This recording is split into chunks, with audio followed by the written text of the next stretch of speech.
Thank you for choosing Pembrokeshire Caravan Hire. Allow me to show you round our Swift S-Line 6-berth fixed bed caravan. Coming inside the caravan, just directly above the habitation door as you come in, you'll find that there are two control panels.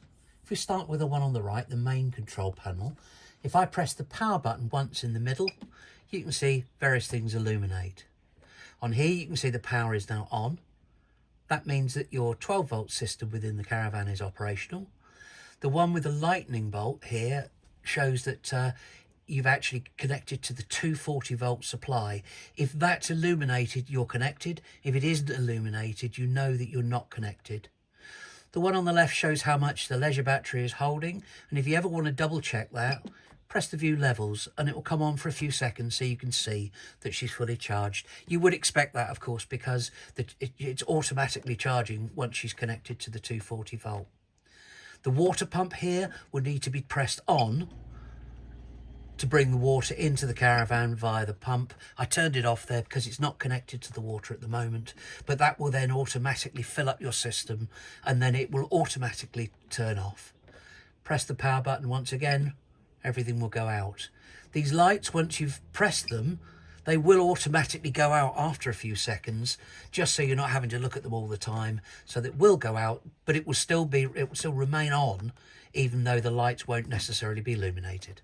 Moving across to the left-hand panel, the Truma panel, it's showing the time at 10:27 at the moment.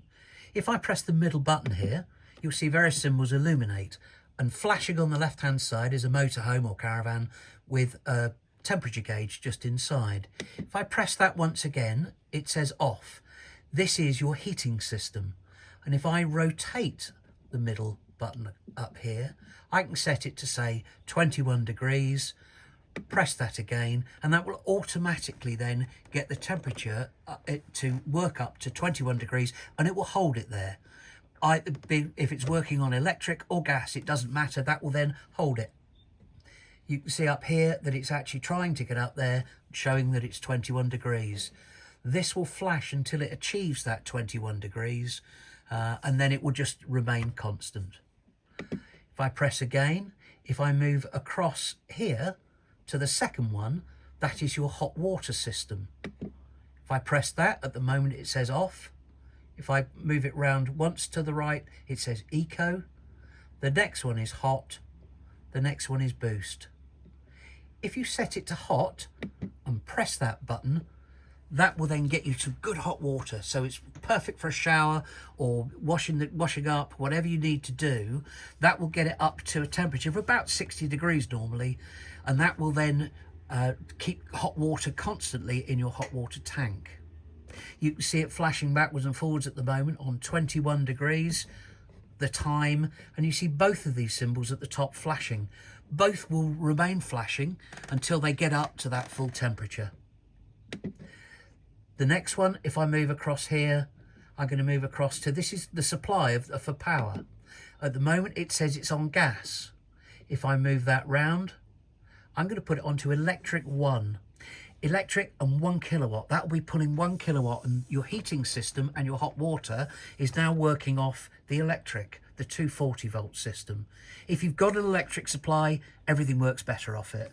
If not, you can still use it back on the gas if you're off grid, but really the ideal thing will always be to have it on electric 1 and set it there. That will now show, you see it changed up here, you'll see that that is now working off the electric.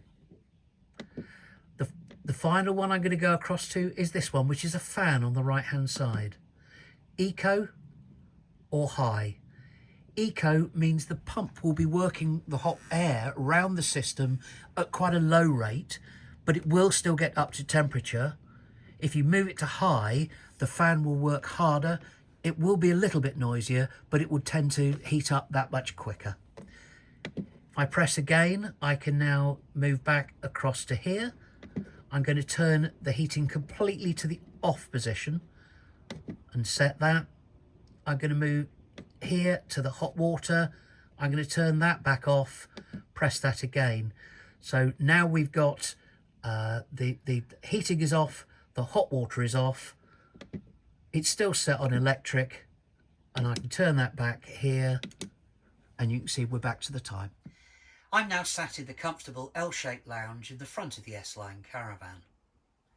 Each window has not only its own fly screen, but also a blackout blind, which will save you from being woken up when the sun rises first thing in the morning.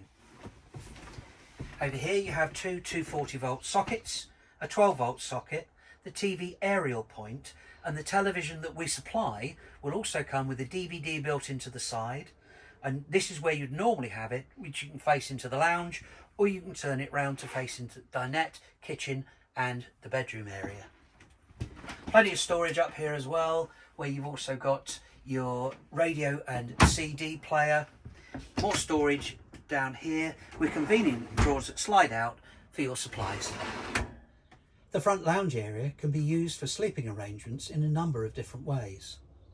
Firstly, by removing the backrests,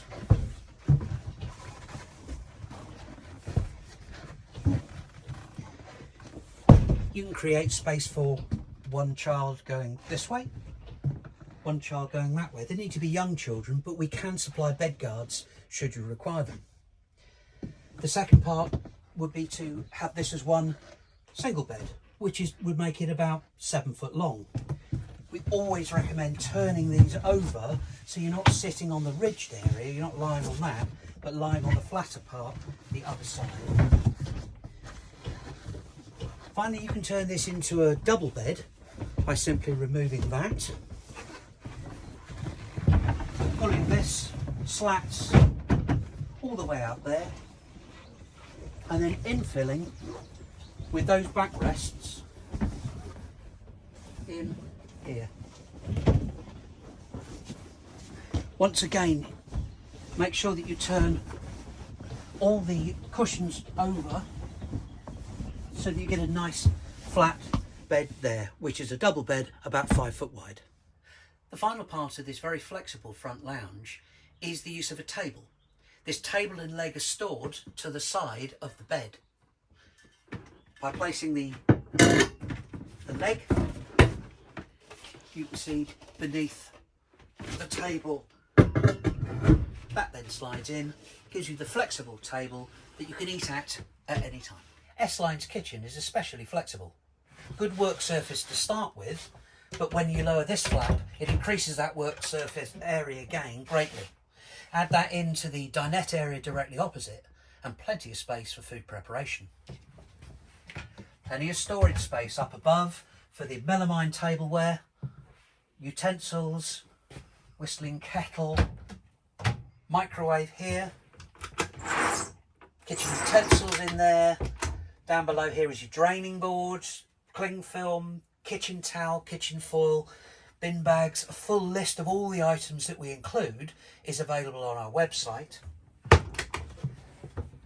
Below the oven will be the pots and pans for creating culinary delights within the caravan, and we always include washing up liquid and cleaning equipment as well. Directly opposite you have the drinking glasses, all important ones, and more kitchen utensils and paraphernalia up in there. The Thetford fridge freezer is turned on by pressing the power button there once. You see things illuminate. She's set at the moment onto working off the 240 volt electric and set at temperature number 4. If I press the grey button here and hold for a second, I'm now able to change the power source. That's electric. That will be off your leisure battery if you're travelling. That will be off the gas. We'll move it back so it's back onto the electric supply. And if you've got a 240 volt electric supply, always use that. Moving across here, you can see it's temperature number 4. You can turn the temperature to make it a bit warmer. You can move the temperature up to number 5, but we typically find that number 4 is sufficient. Otherwise, number 5 will sometimes actually freeze inside the fridge itself. Open the door, you can see plenty of room, freezer compartment at the top. I'll briefly explain the oven, grill and gas hob. To get to the gas hob, make sure you lift the lid, push it right the way back. it has to be right the way back to allow the gas supply to come through. If it is allowed to move forwards, the gas supply will shut off. Works just the same as a normal gas hob. Turn in, hold for a second, ignite, hold for a couple of seconds longer, and you've got 3 rings at the top. Make sure that you don't pull the glass lid back down again immediately after use, because the heat may well shatter the glass. The grill has a grill pan inside. Make sure you grill with the door open. The oven at the bottom has oven trays down in there too. Again, works off the igniter on the gas. Always make sure that you've got ventilation. We tend to recommend opening the window or using the extractor in this particular caravan. Make sure there's plenty of fresh air coming round, and if to stop any of the bugs coming in, make sure that you use the fly screen. There's a good sized double wardrobe in the bedroom area, which, as you can see, produces plenty of space for a good hanging area. A couple of shelves to the right, shelf in the middle, storage down below. Over to this side, you can see the bottom end of the directional TV aerial. We always travel with it down and secured. When you get to site, this needs to be lifted to point in the direction to try and get the best signal. If we've delivered, we'll already have done this for you, but if you're self-towing, you need to set this up yourself. You need to point it to get the best signal. Best tip I can give you is to look around where everyone else is pointing their aerial. They will have already taken the time and trouble to actually have found it, probably off someone else. They found the best area, point it in the same direction, and you'll get the best signal that's going to be there.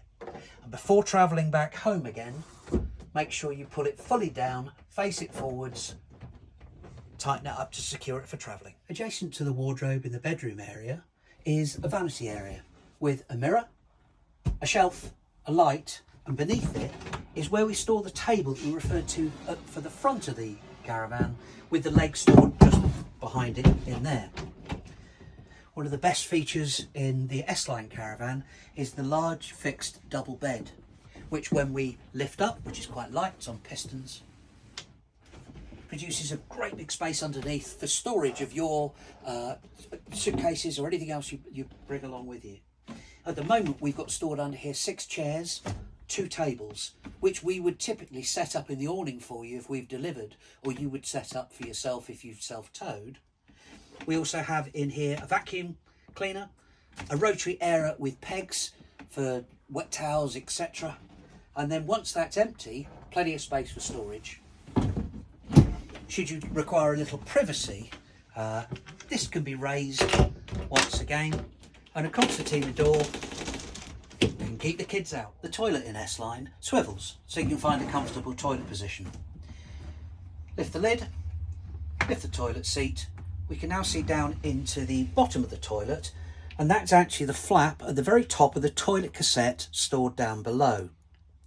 To open that toilet flap, I need to use this grey handle halfway up the toilet. I move it slowly across to the right hand side, which will automatically just open the flap. That will allow anything that's in the toilet, be it the flush, number 1s, number 2s, or toilet paper, to drop down into the toilet cassette below. Please ensure that you don't put down any sanitary products or wipes, because the chemical waste points or the Elson point at the campsites aren't designed to take those. To shut the flap back again, I pull this back gently across to close it, and then it becomes airtight, so you should get no back smell. Make sure that you're gentle with this handle, because I've seen it where people have forced it across so much that it jumps off the plastic cog mechanism, and then the flap won't open and close properly anymore. So once you've got that open, we can then press the flush button up here. This is where the flush will come out, which is mixed with a deodorizer. You can hear the motor running. There's no water in it at the moment. It will come out as a pink fluid, which is a deodorizer as well, and it will encourage everything down in the basin to drop down through the flap into the toilet cassette below. One nice feature in S-Line is that it has a heated towel rail, which is turned on and off by the switch just to the left there. This side we have the lights for the toilet and the shower, which are turned on just underneath there. We have a mirror, basin, storage below, shelves, storage above, and we move into the fully separate shower compartment, which is thermostatic and has a full shower screen which closes here. It's held back here just for travelling. Hopefully that's given you all the information that you'll need to have a wonderful break in our S-Line caravan. But apart from referring just to this video, there are numerous other videos on our website, and in the caravan we always include operating instructions, troubleshooting guide and local information pack for your use. If you still have any questions or queries that you can't resolve yourself, then bear in mind that we're always open between 8 AM and 6 PM every day, and we'll be more than happy to try and talk you through any of the issues that you have. I hope you have a wonderful break.